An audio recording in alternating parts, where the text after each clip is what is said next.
In this video, we're reviewing malicious contact under NFHS Baseball rules. First, we'll review the definition of malicious contact, and then we'll break down the rules that go along with enforcing it. After that, we'll review this week's case plays. Now, if you want to see how well you can do on this quiz before going through the video, you can find a link to it in the video description. Hi everyone, Patrick Farber here with NFHS Baseball Umpire Development and Umpire Classroom, where we help umpires to develop their knowledge and skills. If you're new here, be sure to subscribe to our channel and check out the rest of our videos. Okay, let's get started. First, let's review the definition of malicious contact. Okay, let's try that again. Let's review the definition of malicious contact.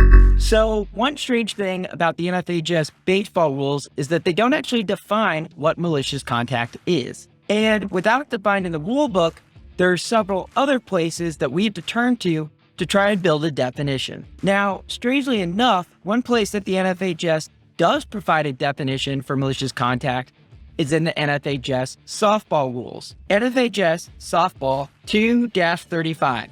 Malicious contact is an act that involves excessive force with an opponent. This is a decent starting point for starting to build the definition for malicious contact. It covers the obvious situations such as shoving a player or dropping a shoulder to run through a player. Softball is a similar sport, and this definition could apply to baseball. However, does using this definition really remove all the types of malicious contact we could have in an NFHS baseball game? For example, what if a fielder simply puts their leg out in front of a runner trying to make them trip? This wouldn't be applying excessive force as required in the softball rules book. It wouldn't actually be applying any force to the runner so long as they get their leg out there before the runner. That said, this definitely has an intent to injure. So let's use another source to help build out the definition for malicious contact. Let's look at the Merriam-Webster dictionary definition of malicious: having or showing a desire to cause harm to someone. This definition is helpful because now we could get that tripping with intent to harm as malicious contact. But what if a runner intentionally tries to dislodge a ball from a fielder trying to make a tag or touch? This could be done without an attempt to harm and with regular force, such as a tag would have. This is still contact that the NFHS wants removed from the game and that could escalate to harmful contact very quickly. For this reason, umpires can interpret contact with an intent to dislodge the ball as malicious contact. That said, there's certainly going to be a need for your judgment on this play to determine if a specific situation would qualify for malicious contact. Next, since we've already covered the definition, let's go ahead and review the rules with handling malicious contact. 3-3-1N. A coach, player, substitute, attendant, or other bench personnel shall not N. Initiate malicious contact on offense or defense. Penalty. The umpire shall eject the offender from the game.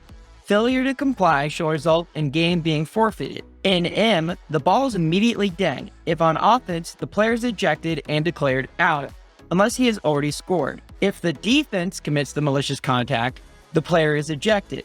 The umpire shall rule either safe or out on the play and award the runner or runners the appropriate base or bases he felt they would have obtained if the malicious contact had not occurred. Okay, so now we've established that malicious contact is always a dead ball and will always result in an ejection. Also, if the malicious contact is by a runner before they score, then the runner is also going to be declared out. However, if it happens after that runner scored, the run will still count, but the player is still going to be ejected. Now, let's look at Rule 8-4-2E. Any runner is out when he, E, initiates malicious contact. No, malicious contact always supersedes obstruction. Runners will be awarded appropriate bases per umpire's judgment. Now, we already knew that a runner that commits malicious contact would be declared out, but what this rule adds is that malicious contact will always supersede any obstruction. So, even though a defender may be in a runner's path without the ball and thus causing obstruction, the runner still does not get to take a free shot on that defensive player. If the runner tries to use obstruction to cause excessive contact or to injure, Then the obstruction is going to be ignored and the malicious contact enforced. Time will be called, the runner will be declared out, and the runner will be ejected. Great, so now that we've reviewed the rules with malicious contact, let's go ahead and run through this week's case plays. Case play number 1. R3 is advancing to home on a ball hit in the right center field gap and initiates malicious contact with F2, who is standing out of the baseline. F2 does not have the ball and there is no play at the plate. The malicious contact occurs before B2 reaches first on this obvious double. Is the correct answer A, this is an immediate dead ball, R3 is out, B2 is awarded first. B, this is an immediate dead ball, R3 is out, B2 is awarded second.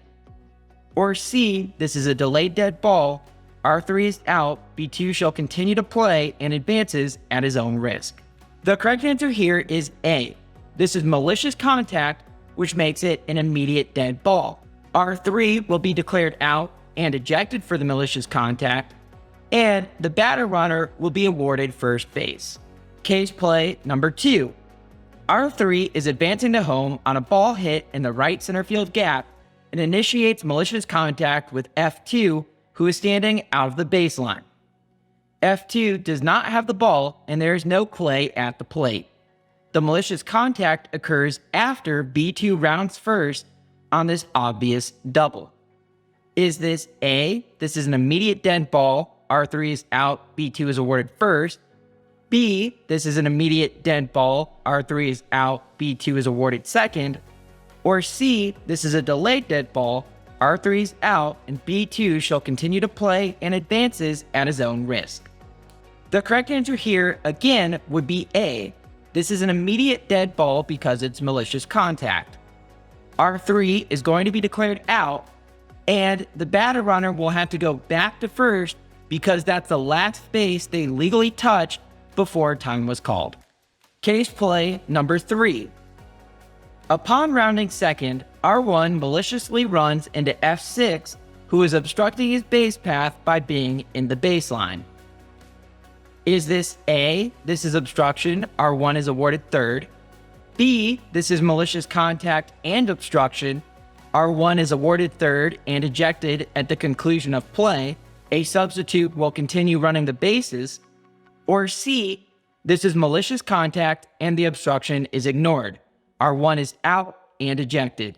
The correct answer here is C. Malicious contact will always supersede obstruction. Case play number 4. With 2 outs and the bases loaded, B6 hits a home run out of the park. R1 maliciously runs over F4 before touching second base. Is this A, R1 is declared out, 3-run score?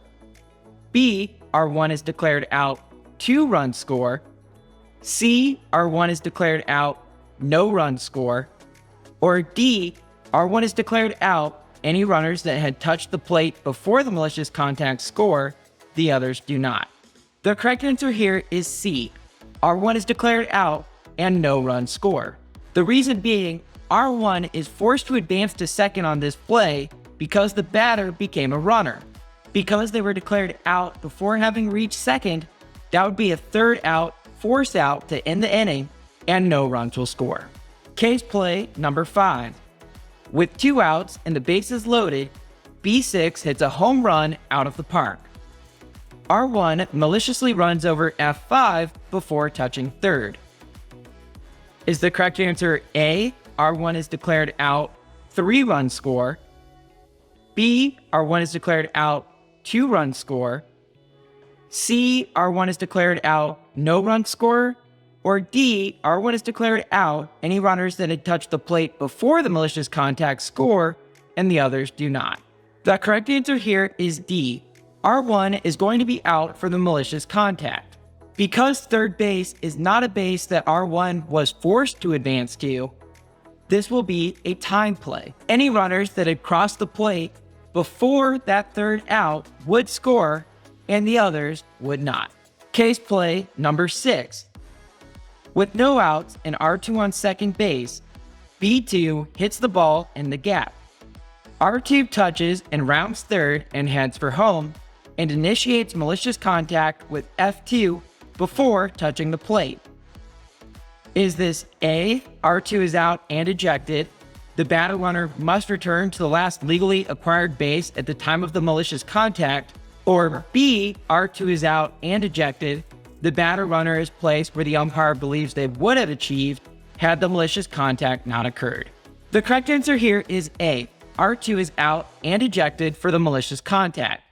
The batter runner is going to have to return to the last legally occupied base at the time of the malicious contact. Case play number 7. With no outs and R2 on second base, B2 hits the ball in the gap. R2 touches and rounds third and heads for home, and initiates malicious contact with F2 after scoring. Is the correct answer A, R2 is out and ejected, the batter runner must return to the last legally acquired base at the time of malicious contact?